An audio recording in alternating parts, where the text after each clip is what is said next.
Hi പ്രിയപ്പെട്ടവരെ, ഞാൻ ഇന്ന് വന്നിരിക്കുന്നത് തയ്യൽ മെഷീനുകളെ കുറിച്ച് പറയുന്നതിനാണ്. ഞാൻ നേരത്തെ ഒരു വീഡിയോ ചെയ്തിട്ടുണ്ടായിരുന്നു, പക്ഷെ കുറച്ചുകൂടി ഡീറ്റെയിൽസ് ആഡ് ചെയ്യാനുണ്ട്. അതുകൊണ്ടാണ് ഞാൻ ഇന്ന് പുതിയൊരു വീഡിയോ ആയിട്ട് വന്നിരിക്കുന്നത്. പലതരം തയ്യൽ മെഷീനുകൾ നമുക്ക് അവൈലബിൾ ആണ്. പ്രധാനമായിട്ടും മാനുവലി നമുക്ക് ചെയ്യാൻ പറ്റുന്നത്, ഓട്ടോമാറ്റിക്കലി ചെയ്യാൻ പറ്റുന്നത്, വീട്ടിലിരുന്ന് തയ്ക്കുന്നതിന് വേണ്ടി മാത്രമുള്ളത്, ഇൻഡസ്ട്രിയൽ തയ്യൽ മെഷീനുകൾ, അങ്ങനെ നമുക്ക് പലതരം തയ്യൽ മെഷീനുകൾ ഇന്ന് മാർക്കറ്റിൽ അവൈലബിൾ ആണ്. അതുപോലെ തന്നെ നമുക്ക് പല കമ്പനികളുണ്ട്. സിംഗറിൻ്റെത്, ബ്രദറിൻ്റെത്, ഉഷ ജനോമിൻ്റെത്, അങ്ങനെ പല തയ്യൽ മെഷീൻ കമ്പനികളും ഉണ്ട്. പല മോഡലുകളുണ്ട്. സിംഗറിൻ്റെ 1409, ഉഷ ജനോമിൻ്റെ അല്ലൂർ DLX, അങ്ങനെ പല മോഡലുകൾ, പല വെറൈറ്റി ഡിസൈനുകൾ എല്ലാം ഉണ്ട്. അപ്പോൾ എല്ലാ കുട്ടികൾക്കും പുതിയതായിട്ട് ഈ ഒരു ഫീൽഡിലേക്ക് വരുമ്പോൾ ഭയങ്കര സംശയമാണ്, ഇതിലേത് മെഷീൻ വാങ്ങണം, ഏത് ഡിസൈൻ വാങ്ങണം, ഏത് മോഡൽ വാങ്ങണം എന്നൊക്കെയുള്ള സംശയങ്ങളുണ്ട്. അപ്പോൾ അതുകൊണ്ട് തന്നെ കുറച്ചുകൂടി ഡീറ്റെയിൽ ആയിട്ടൊരു വീഡിയോ ചെയ്യാമെന്ന് ഞാൻ വിചാരിക്കുന്നത്. നമുക്ക് പ്രധാനമായിട്ടും രണ്ട് തരം തയ്യൽ മെഷീനുകളുള്ളത്. ഒന്ന് വീട്ടാവശ്യത്തിനായിട്ട് ഉപയോഗിക്കുന്നതും രണ്ടാമത്തേത് ഇൻഡസ്ട്രിയൽ തയ്യൽ മെഷീനുകളും. നമ്മൾ വീട്ടാവശ്യങ്ങൾക്കായിട്ട് ഉപയോഗിക്കുന്ന തയ്യൽ മെഷീനുകൾ നമുക്ക് മാനുവലി അവൈലബിൾ ആയിട്ടുള്ളതുണ്ട്, ഓട്ടോമാറ്റിക്കലി ഉപയോഗിക്കുന്നതുമുണ്ട്. മാനുവൽ തയ്യൽ മെഷീനുകൾ പ്രധാനമായിട്ടും രണ്ട് തയ്യൽ മെഷീനുകളാണുള്ളത്. ഒന്ന് സാധാ തയ്യൽ മെഷീനും രണ്ടാമത്തത് അംബ്രല്ല മെഷീനും. അപ്പം നമുക്ക് ആദ്യം സാധാ ഒരു തയ്യൽ മെഷീൻ എന്താണെന്ന് നോക്കാം. ഇതാണ് പഴയ കാലത്തെ നമ്മുടെ തയ്യൽ മെഷീൻ. വളരെ പഴയ കാലം തൊട്ട് നമ്മൾ ഉപയോഗിക്കുന്ന, വീട്ടിലും പണ്ട് കാലത്ത് നമുക്ക് ടൈലറിങ്ങിന് വേണ്ടി നമ്മൾ ഉപയോഗിക്കുന്ന മെഷീനാണ്. ഇങ്ങനെ ഓയിലൊക്കെ ഇട്ട്, എല്ലാ സ്ഥലത്തും നമ്മൾ ഓയിലൊക്കെ ഇട്ട് വേണം ഇത് ഉപയോഗിക്കാൻ. ഇതിനൊരു ടേബിളും കൂടെ ഇൻബിൽറ്റായിട്ട് തന്നെ, ഇൻബിൽറ്റ് അല്ല, ഇളക്കി മാറ്റാൻ പറ്റും, ഇതിൻ്റെ മുകളിലത്തെ ഭാഗം ഇളക്കി മാറ്റാൻ പറ്റുന്ന തരത്തിലൊരു ടേബിളും, പിന്നെ താഴെ അയണിൻ്റെ പെഡലും മറ്റു കാര്യങ്ങളൊക്കെ, വീലും ഒക്കെയുള്ള പഴയ കാലത്തെ തയ്യൽ മെഷീനാണിത്. ഇത് പൊതുവേ നമ്മൾ മാനുവലായിട്ടാണ് ഉപയോഗിക്കുന്നതെങ്കിൽ നമുക്ക് മോട്ടർ വെച്ച് കഴിഞ്ഞാൽ നമുക്കിതിൽ ഇലക്ട്രിസിറ്റി വെച്ചും ഇത് ഉപയോഗിക്കാൻ സാധിക്കും. ഇതിൻ്റെ ഗുണമെന്ന് പറയുന്നത്, ഇത് വളരെ എളുപ്പത്തിൽ നമുക്ക് വീട്ടിൽ തന്നെ, നമുക്ക് തന്നെ വേണമെങ്കിലും മെയിൻ്റനൻസ് ചെയ്യാൻ പറ്റും. ചെറിയ ചെറിയ റിപ്പയർ വർക്കൊക്കെ നമുക്ക് തന്നെ സ്വന്തമായിട്ട് ചെയ്യാൻ സാധിക്കും. അതുപോലെ ഇതിൻ്റെ സ്പെയർ പാർട്സൊക്കെ ഈ ഏറ്റവും എളുപ്പത്തിൽ നമുക്ക് ഏതൊരു ലോക്കൽ കടകളിൽ പോലും ഇതിൻ്റെ സ്പെയർ പാർട്സൊക്കെ വളരെ ചെറിയ പ്രൈസിൽ നമുക്ക് കിട്ടുന്നതാണ്.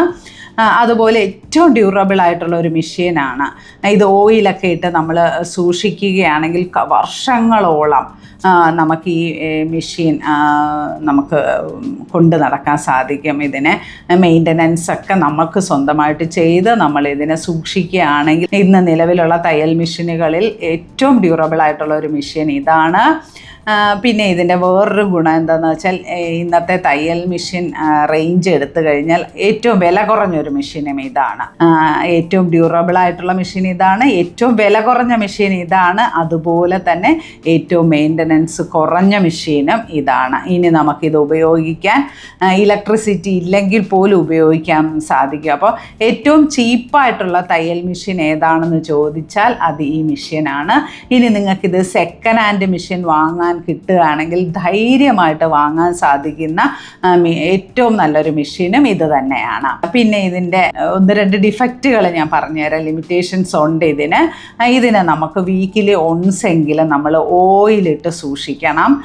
അതുപോലെ നമുക്ക് നമ്മുടെ വീട്ടിൽ ചെറിയതാണെങ്കിൽ ഒരു സ്പേസ് വേണം. നമുക്കിതിന് ഈ ഒരു മെഷീൻ ഇടുന്നതിന് മാത്രം സ്പേസ് വേണം. കൃത്യമായിട്ട് ഓയിൽ എല്ലാ വീക്കിലും ഇട്ട് കൊടുത്ത് നന്നായിട്ട് തുടച്ച് മെയിൻറ്റെയിൻ ചെയ്ത് ഇടേണ്ടതായിട്ടുണ്ട്. പിന്നെ ഇതിന് കുറച്ച് സ്പീഡ് കുറവാണ് കമ്പയർ ചെയ്താൽ മറ്റ് ഇൻഡസ്ട്രിയൽ മെഷീനെ അപേക്ഷിച്ച്. അതായത് ഇനി നമ്മൾ കാണാൻ പോകുന്ന അംബ്രല്ല മെഷീനെയും പവർ മെഷീനെയും അപേക്ഷിച്ച് കുറച്ച് സ്പീഡ് കുറവാണ് ഈ മെഷീന്. പിന്നെ നമുക്ക് ഹെവി ഫാബ്രിക് ഒന്നും നമുക്കിതിൽ സ്റ്റിച്ച് ചെയ്യാൻ പറ്റില്ല. മീഡിയം മെറ്റീരിയലൊക്കെ നമുക്ക് തയ്ക്കാൻ പറ്റും. പിന്നെ ഏറ്റവും ഒരു ലിമിറ്റേഷൻ എന്ന് പറയുന്നത് ഇതിൽ ബേസിക് സ്ട്രെയിറ്റ് സ്റ്റിച്ച് മാത്രമേ ചെയ്യാൻ പറ്റുള്ളൂ. ചില മെഷീനുകളിലൊക്കെ നമുക്ക് പൈപ്പിംഗ് ഫൂട്ട് പോലും മാറ്റിയിടാൻ സാധിക്കുകയില്ല. അതുപോലെ ഇന്നത്തെ ആധുനിക മെഷീനുകളിലുള്ളതുപോലെ സിക്സാഗോ, ഓവർലോക്കോ, ഡെക്കറേറ്റീവ് സ്റ്റിച്ചസോ എംബ്രോയ്ഡറി അങ്ങനത്തെ യാതൊരുവിധ ഡെക്കറേറ്റീവ് സ്റ്റിച്ചുകളോ ഒന്നും ഈ ഒരു മെഷീനിൽ അവൈലബിൾ അല്ല. എന്നാൽ പോലും നിങ്ങളൊരു റേറ്റ് കുറഞ്ഞ ഒരു മെഷീനാണ്, നിങ്ങൾക്ക് ഒത്തിരി വർഷം ഉപയോഗിക്കണമെന്നുണ്ടെങ്കിൽ വീട്ടാവശ്യത്തിന് ഏറ്റവും ബെസ്റ്റ് ഓപ്ഷൻ ഇത് തന്നെയാണ്, ഈ ഒരു മെഷീൻ തന്നെയാണ്. ഈ മെഷീനാണ് അംബ്രല മെഷീൻ എന്ന് പറയുന്നത്. ഇത് പഴയ കാലത്തെ ഇൻഡസ്ട്രിയൽ മെഷീനാണ്. ഇത് നമുക്ക് മാനുവലായിട്ട് ഉപയോഗിക്കാം. മോട്ടർ വെച്ചിട്ട് നമുക്ക് ഇലക്ട്രിസിറ്റിയിലും പ്രവർത്തിപ്പിക്കാൻ പറ്റുന്ന ഒരു തരത്തിലുള്ള മെഷീനാണ്. ഇതിന് കുറച്ചുകൂടി വലിയ ഒരു ടേബിൾ സ്പേസ് ഉണ്ട്. ടേബിള് നമുക്ക് തയ്ച്ചുകൊണ്ടിരിക്കുന്ന സമയത്ത് തന്നെ കട്ടിങ്ങും കൂടി ചെയ്യാൻ പാകത്തിനുള്ള കുറച്ചുകൂടെ വലിയൊരു ടേബിൾ സ്പേസ് ഇതിൽ ലഭ്യമാണ്. പിന്നെ ഇതിൽ കുറച്ചുകൂടെ ഹെവി ഫാബ്രിക് ഒക്കെ നമുക്ക് സ്റ്റിച്ച് ചെയ്യാൻ പറ്റും നോർമൽ മെഷീനെ അപേക്ഷിച്ച്. പിന്നെ ഇതിൽ കുറച്ചുകൂടി ഹൈ സ്പീഡ് ഉണ്ട്. നമുക്ക് മോട്ടറൊക്കെ വെച്ച് നമുക്ക് സ്റ്റിച്ച് ചെയ്യുവാണെങ്കിൽ നോർമൽ മെഷീനെ അപേക്ഷിച്ച് സ്പീഡ് കൂടുതലായിട്ടുള്ള ഒരു മെഷീനാണ്. ഇത് കുറച്ചുകൂടെ വെയിറ്റ് കൂടുതലാണ്. മെഷീൻ ഹെവി മെഷീനാണിത്. പിന്നെ മെയിൻ്റനൻസ് ആണെങ്കിലും കുറവ് തന്നെയാണ്, പക്ഷേ സാധാ മെഷീനെ അപേക്ഷിച്ച് കുറച്ചുകൂടി മെയിൻ്റനൻസ് കൂടുതലാണ്. നമുക്ക് പെട്ടെന്നൊന്നും നമുക്ക് സ്വന്തമായിട്ട് മെയിൻ്റനൻസ് ചെയ്യാൻ ഇച്ചിരി ബുദ്ധിമുട്ടുള്ള ഒരു മെഷീനാണ്.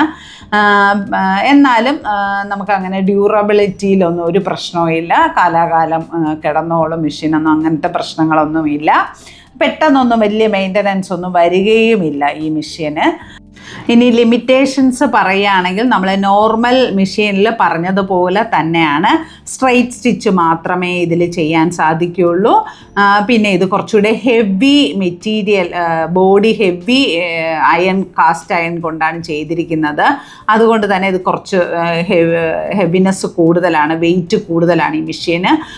അതുകൊണ്ട് തന്നെ നമുക്ക് പെട്ടെന്ന് മൂവ് ചെയ്യാൻ പറ്റില്ല, ബുദ്ധിമുട്ടാണ്. അതുപോലെ തന്നെ കുറച്ചുകൂടി സ്പേസ് വേണം. സാധാ മെഷീൻ ഉപയോഗിക്കുന്നതിനെക്കാട്ടി കുറച്ചുകൂടി സ്പേസ് ഇതിന് ആവശ്യമായിട്ടുണ്ട്. ഓയിലിടണം, ഓയിലിട്ട് തന്നെ ഇതിനെയും സൂക്ഷിക്കണം. കുറച്ചുകൂടി കെയർ, നോർമൽ മെഷീനേക്കാളും കുറച്ചുകൂടി കെയർ ഇതിന് വേണം. പിന്നെ ഇതിൻ്റെ കോസ്റ്റ് ആണെങ്കിലും സാധാ മെഷീന് നമുക്കൊരു 6000 രൂപ റേഞ്ചിൽ കിട്ടുവാണെങ്കിൽ അതിൻ്റെ ഏതാണ്ട് ഒരു ഇരട്ടിയോളം പ്രൈസ് ഇതിന്, 12000 രൂപയോളം ഇതിന് പ്രൈസ് വരും, കോസ്റ്റ് വരും. എന്നാൽ പോലും നിങ്ങൾ ആദ്യമായിട്ട് ഒരു പ്രൊഫഷനാക്കി ഇത് സ്റ്റിച്ചിങ് എടുക്കാൻ തീരുമാനിക്കുകയാണെങ്കിൽ നിങ്ങൾക്ക് യൂസ്ഫുൾ ആയിട്ടുള്ള ഒരു മെഷീൻ തന്നെയാണ് ഇത്. തുടക്കക്കാർക്ക്, അതായത് നമ്മൾ സ്റ്റിച്ചിങ്ങിൻ്റെ ഒരു തുടക്കത്തിൽ നമ്മൾ സ്വന്തമായിട്ടൊക്കെ തയ്ച്ച് കൊടുക്കാനൊക്കെ തീരുമാനിക്കുന്നുണ്ടെങ്കിൽ ഈ ഒരു മെഷീൻ നിങ്ങൾക്ക് വളരെയധികം ഉപകാരപ്പെടും. പവർ മെഷീൻ്റെ അത്രയും പ്രൈസും ഇല്ല, എന്നാൽ നോർമൽ മെഷീൻ ഉള്ളതിനേക്കാളും കൂടുതൽ സ്പീഡും എല്ലാം ഇതിൽ ലഭ്യമാവുകയും ചെയ്യും. അപ്പോൾ അതുകൊണ്ട് നിങ്ങളൊരു തുടക്കക്കാർ ബിസിനസ് ഫീൽഡിലേക്ക് ഇതൊരു പ്രൊഫഷനാക്കാൻ തീരുമാനിക്കുന്നുണ്ടെങ്കിൽ തുടക്കത്തിൽ ഉപയോഗിക്കാൻ പറ്റുന്ന നല്ലൊരു മെഷീനാണ് അംബ്രല മെഷീൻ എന്ന് പറയുന്നത്. ഇത് സിൻസിയർ ആണ് ഈ കമ്പനി. സിൻസിയറിൻ്റെ അംബ്രല മെഷീൻ വളരെ നല്ലതാണ്. പല ബ്രാൻഡുകളിലും ഈ മെഷീൻ അവൈലബിൾ ആണ്. ഇനി നിങ്ങൾ സ്റ്റിച്ചിങ് ഒരു പ്രൊഫഷനാക്കാൻ തീരുമാനിക്കുന്നുണ്ടെങ്കിൽ നിർബന്ധമായും വാങ്ങേണ്ട ഒരു മെഷീനാണ് ഞാൻ ഇനി നിങ്ങളെ പരിചയപ്പെടുത്തുന്നത്. അതിൻ്റെ പേരാണ് ഇൻഡസ്ട്രിയൽ മെഷീൻ അഥവാ പവർ മെഷീൻ. ഇത് കറണ്ടിലാണ് വർക്ക് ചെയ്യുന്നത്. വളരെ ഈസി ആയിട്ട് നമുക്ക് സ്റ്റിച്ച് ചെയ്തെടുക്കാൻ സാധിക്കും. നമ്മൾ ഈ കാണിച്ച സാധാ മെഷീനിലും അംബ്രല മെഷീനിലും ഒരു കുർത്തി തയ്ക്കുന്ന സമയം കൊണ്ട് നമുക്ക് പവർ മെഷീനിൽ മിനിമം ഒരു 3 കുർത്തിയെങ്കിലും നമുക്ക് സ്റ്റിച്ച് ചെയ്തെടുക്കാൻ പറ്റും. അത്രയും ടൈം ലാഭം നമുക്ക് ഈ ഒരു മെഷീനിലൂടെ ലഭ്യമാണ്. അതുകൊണ്ട് തന്നെ ഉറപ്പായിട്ടും നിങ്ങൾക്ക് ജീവിതത്തിൽ എപ്പോഴെങ്കിലും ഒരു പ്രൊഫഷനാക്കാൻ തീരുമാനിക്കുന്നുണ്ടെങ്കിൽ നിങ്ങൾ ആദ്യമേ തന്നെ ഈ ഒരു മെഷീൻ നിങ്ങൾ സ്വന്തമാക്കുക. അത് നമുക്കിപ്പോൾ ഒരു ബിഗിനർ എന്നുള്ള രീതിയിൽ ഈ ഒരു മെഷീൻ വാങ്ങിയാൽ അത് നമുക്ക് ഉപയോഗിക്കാൻ പറ്റുമോ എന്നുള്ള ഒരു ചിന്തയും നിങ്ങൾക്ക് വേണ്ട. ഒരു തവണ നമ്മൾ പണം മുടക്കിയാൽ അതൊരു ലൈഫ് ടൈം അസറ്റ് തന്നെയാണ്. ആ ഒരു മെഷീനാണ് ഞാൻ ഇനി നിങ്ങളെ പരിചയപ്പെടുത്തുന്നത്. ഇത് പല കമ്പനികളുണ്ട്. ഞാൻ കാണിക്കുന്നത് ഉഷയാണ്, പക്ഷേ ജുക്കി, ജാക്ക്, സിംഗർ അങ്ങനെ തുടങ്ങി എല്ലാ മെഷീനുകളും, എല്ലാ കമ്പനികളുടെ പവർ മെഷീനുകളും നല്ലത് തന്നെയാണ്. നമുക്ക് ഈ മെഷീൻ നമ്മുടെ വീട്ടിൽ ഉപയോഗിക്കാം. നമ്മളൊരു ബിസിനസ് തുടങ്ങുകയാണ്, ഒരു തയ്യലിൻ്റെ ഒരു സ്കൂളോ അല്ലെങ്കിൽ ഒരു ബൊട്ടീക്കോ എന്ത് തുടങ്ങിയാലും നമുക്ക് നിർബന്ധമായിട്ടും ഈ ഒരു മെഷീൻ വാങ്ങിച്ചു വെക്കാം. അങ്ങനെ ഒത്തിരി നമുക്ക് സ്റ്റിച്ചിങ് സംബന്ധമായിട്ടുള്ള ഉപയോഗങ്ങൾ ഈ മെഷീൻ ഉണ്ടെങ്കിലും ചെറിയ ഡിഫക്റ്റുകൾ ഇതിനുണ്ട്. ഒന്നാമത്തെ കാര്യം, ഇതിൽ സ്ട്രെയിറ്റ് സ്റ്റിച്ച് മാത്രമേ വരുള്ളൂ. ഓവർലോക്കോ അങ്ങനത്തെ കാര്യങ്ങളൊന്നും ഈ മെഷീനിൽ ചെയ്യാൻ പറ്റില്ല. പിന്നെ ഇപ്പോൾ നമുക്ക് പുതിയ മെഷീനുകളിൽ വരുന്നത് പോലെയുള്ള എംബ്രോയ്ഡറി തരമായിട്ടുള്ള വർക്കുകളോ അല്ലെങ്കിൽ സിക്സാഗ് സ്റ്റിച്ചുകളോ ബട്ടൺ ഹോളോ അങ്ങനത്തെ യാതൊന്നും ഈ മെഷീനിൽ ചെയ്യാൻ പറ്റില്ല. നമുക്ക് പൈപ്പിംഗ് ചെയ്യാം. പൈപ്പിംഗ് ഫൂട്ട് മാത്രം മാറ്റിയിടാൻ പറ്റും. ബാക്കി പ്രഷർ ഫൂട്ടുകളൊന്നും നമുക്ക് മാറ്റി ചേഞ്ച് ചെയ്ത് നമുക്ക് ഡെക്കറേറ്റീവ് ആയിട്ടുള്ള സ്റ്റിച്ചസോ ഒന്നും നമുക്ക് ഈ മെഷീനിൽ ചെയ്യാൻ പറ്റില്ല. അങ്ങനെ ഒരു ചെറിയൊരു ഡിഫക്റ്റ് ഇതിനുണ്ട്. അതുപോലെ ഇതിന് നല്ല വെയിറ്റ് ഉണ്ട്. മിനിമം ഒരു 50 കിലോയ്ക്ക് മുകളിൽ വെയിറ്റുള്ള ഒരു മെഷീനാണിത്. ഇതിൻ്റെ കാസ്റ്റ് അയണാണ് ഇതിൻ്റെ ബോഡി എന്ന് പറയുന്നത്.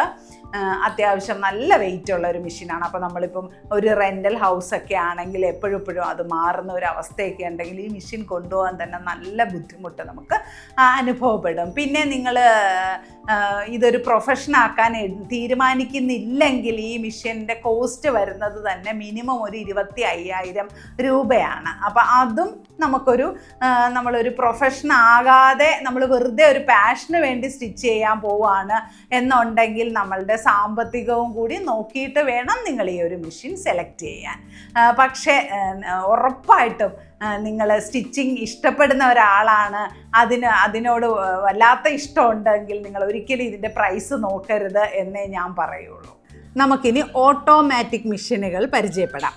അപ്പോൾ ഇതാണ് സിംഗറിൻ്റെ automatic machine. Singer, Usha, Janome, Brother തുടങ്ങി നമുക്ക് ഒരുപാട് കമ്പനികളുടെ തയ്യൽ മെഷീനുകൾ വിവിധ മോഡലുകളിൽ നമുക്ക് അവൈലബിൾ ആയിട്ടുണ്ട്. ഇന്നത്തെ ആധുനിക ജീവിത സാഹചര്യത്തിൽ ഏറ്റവും അനുയോജ്യമായ മെഷീനുകളാണ് നമുക്ക് ഓട്ടോമാറ്റിക് മെഷീൻ എന്ന് പറയുന്നത്. നമുക്ക് എവിടെ വേണമെങ്കിലും ഈസി ആയിട്ട് കൊണ്ടു നടക്കാം. പിന്നെ ഓയിലിട്ട് മെയിൻറ്റെയിൻ ചെയ്യേണ്ട, മേശയ്ക്കകത്ത് വെച്ച് സൂക്ഷിക്കാം. അങ്ങനെയൊക്കെ നമുക്ക് ഒത്തിരി ഉപയോഗങ്ങൾ ഈ ഓട്ടോമാറ്റിക് മെഷീനുകളിലുണ്ട്. ഈ സാധാ ഓട്ടോമാറ്റിക് മെഷീൻ തുടങ്ങി കമ്പ്യൂട്ടറൈസ്ഡ് മെഷീൻ വരെ നമുക്ക് അവൈലബിൾ ആയിട്ടുണ്ട്. അപ്പോൾ നിങ്ങൾ ആദ്യമായിട്ട് സ്റ്റിച്ചിങ് ഒക്കെ പഠിക്കുമ്പോൾ ബേസ് മോഡൽ മെഷീനുകൾ എടുക്കാൻ ശ്രദ്ധിക്കുക. കാര്യം ഒത്തിരി വർക്കുകളുള്ള മെഷീൻസൊക്കെ നമ്മൾ ആദ്യമേ വാങ്ങുകയാണെങ്കിൽ അത് ചിലപ്പം നമുക്ക് കൂടുതൽ കോസ്റ്റ് നമുക്ക് ചിലവാകും, മെയിൻ്റനൻസ് കോസ്റ്റൊക്കെ ചിലവാകും. അപ്പോൾ നിങ്ങൾക്ക് കമ്പ്യൂട്ടറൈസ്ഡ് മെഷീനൊക്കെ വേണമെന്നുണ്ടെങ്കിൽ പോലും തുടക്കത്തിൽ നിങ്ങളതൊന്നും എടുക്കാതിരിക്കുക. അതൊക്കെ നമ്മളൊരു ബിസിനസ് സംരംഭമായിട്ടൊക്കെ പോകുന്ന സമയത്ത് മാത്രം വാങ്ങിയാൽ മതി. നിങ്ങൾക്ക് വാങ്ങാൻ പറ്റിയ മോഡലുകളാണ് ഉഷയുടെ അല്ലൂർ DLX, ഉഷയുടെ പല ഉഷ ജനോമിൻ്റെ ഒരുപാട് ബേസ് മോഡലുകൾ, നല്ല മെഷീൻസുകൾ കമ്പനിയിൽ അവൈലബിൾ ആണ്. ബ്രദറിൻ്റെ മോഡലുകൾ നല്ലതാണ്. സിംഗറിൻ്റെ 14090, 6 അങ്ങനെ ഒത്തിരി നല്ല നല്ല മെഷീനുകൾ സിംഗറിലും നിങ്ങൾക്ക് കിട്ടും. പിന്നെ ഈ മെഷീൻ്റെയൊക്കെ കുറച്ച് പോരായ്മകൾ എന്ന് പറയുന്നത് അതിൽ കട്ടി കൂടിയ തുണികളൊന്നും നമുക്ക് സ്റ്റിച്ച് ചെയ്യാൻ പറ്റില്ല. ബേസ് മോഡലാണെങ്കിലും അതുപോലെ തന്നെ കുറച്ച് കൂടിയ മോഡലുകളാണെങ്കിൽ പോലും നമുക്ക് ഈ കട്ടി കൂടിയ ഇതൊന്നും നമുക്ക് സ്റ്റിച്ച് ചെയ്യാൻ പറ്റില്ല. പിന്നെ നമ്മളിപ്പോൾ പരിചയപ്പെട്ട 3 തയ്യൽ മെഷീനുകളെ അപേക്ഷിച്ച് നമുക്കൊരു ലോങ് ലാസ്റ്റിംഗ് എന്ന് നമുക്ക് അങ്ങനെ 100% ഉറപ്പിച്ച് പറയാൻ പറ്റില്ല. ഇത് നമുക്ക് അറിയാലോ, ഇലക്ട്രിക്കലാണ്, ഓട്ടോമാറ്റിക്കാണ്. അപ്പോൾ അതിൻ്റേതായ പോരായ്മകൾ ഈ മെഷീനുകളിലുണ്ട്. കംപ്ലൈൻറ്റുകൾ വരാൻ സാധ്യതകളുണ്ട്. അതുകൊണ്ട് തന്നെ ഞാൻ എപ്പോഴും പറയും ബേസ് മോഡൽ മെഷീനുകളായിരിക്കും നമുക്ക്, അഥവാ നിങ്ങൾ വാങ്ങുന്നെങ്കിൽ എപ്പോഴും നമുക്ക് നല്ലത്. ഈ മെഷീൻ ജോലിക്കൊക്കെ പോകുന്നവരെ സംബന്ധിച്ച് വളരെ നല്ലതാണ്. നമുക്ക് ഒരുപാട് പേഴ്സണൽ യൂസൊക്കെയാണ് നമ്മൾ കൂടുതലായിട്ടുള്ളതെങ്കിൽ ഒരുപാട് ഡെക്കറേറ്റീവ് സ്റ്റിച്ചുകൾ, സിക്സാഗ്, പിന്നെ ബട്ടൺ ഹോൾ അങ്ങനത്തെ ഒരുപാട് മോഡേൺ ഡ്രസ്സിന് ആവശ്യമായിട്ടുള്ള ഇതൊക്കെ നമുക്ക് ഈ ഒരു മെഷീൻ വഴി നമുക്ക് തയ്ച്ചെടുക്കാൻ സാധിക്കും. അപ്പോൾ അഫോർഡബിൾ റേറ്റിലുള്ളത് നോക്കി വാങ്ങിച്ചു കഴിഞ്ഞാൽ നമ്മൾ സൂക്ഷിക്കുന്നത് പോലെ ഇരിക്കും. അങ്ങനെ പ്രത്യേകിച്ച് വലിയ മെയിൻ്റനൻസ് ഒന്നും വരാറില്ല. എന്നാലും ഓട്ടോമാറ്റിക്കും ഇലക്ട്രിക്കലും ഒക്കെ ആകുമ്പോൾ അതിൻ്റേതായ പ്രശ്നങ്ങളൊക്കെ മെഷീനുകളിൽ വരാൻ സാധ്യതയുണ്ട്. അപ്പോൾ നിങ്ങൾക്ക് ഏത് മെഷീനാണോ നിങ്ങൾക്ക് താല്പര്യമുള്ളത്, നിങ്ങളുടെ ജീവിത രീതി അനുസരിച്ച്, നിങ്ങളുടെ സാമ്പത്തികം അനുസരിച്ച്, നിങ്ങൾക്ക് സ്റ്റിച്ചിങ് വെച്ചിട്ട് നിങ്ങൾക്ക് എന്താണോ നിങ്ങളുടെ ഉപയോഗം, നിങ്ങളുടെ പേഴ്സണൽ ആവശ്യമാണോ, അതേ നിങ്ങൾ ഫ്യൂച്ചറിൽ ഇതൊരു പ്രൊഫഷനാക്കാൻ പോകുന്നുണ്ടോ എന്നൊക്കെയുള്ളതൊക്കെ നിങ്ങൾ തീരുമാനിച്ച് ഉറപ്പിച്ചതിന് ശേഷം നല്ലൊരു തയ്യൽ മെഷീൻ വാങ്ങുക. നമുക്കൊരു മെഷീനൊക്കെ എന്ന് പറയുമ്പോൾ ലൈഫിൽ ഒരു തവണ മാത്രമേ വാങ്ങാൻ സാധിക്കൂ. അപ്പോൾ എൻ്റെ ഒരു ചോയ്സ് എന്താണെന്ന് ചോദിച്ചാൽ, നിങ്ങൾ സ്റ്റിച്ചിങ് ഒരു സീരിയസ് ആക്കി എടുക്കാൻ ഉദ്ദേശിക്കുന്നെങ്കിൽ ഉറപ്പായും പവർ മെഷീൻ വാങ്ങുക. അതല്ല നിങ്ങൾക്ക് വെറുതെ ഒരു പാഷനാണ്, വെറുതെ നിങ്ങളുടെ ഒരു ഹോബി ആണെങ്കിൽ നിങ്ങൾ സാധാ ഓട്ടോമാറ്റിക് മെഷീൻ ഏതെങ്കിലും വാങ്ങുക എന്നുള്ളതാണ്. ഓക്കെ, അപ്പോൾ താങ്ക് യു സോ മച്ച്.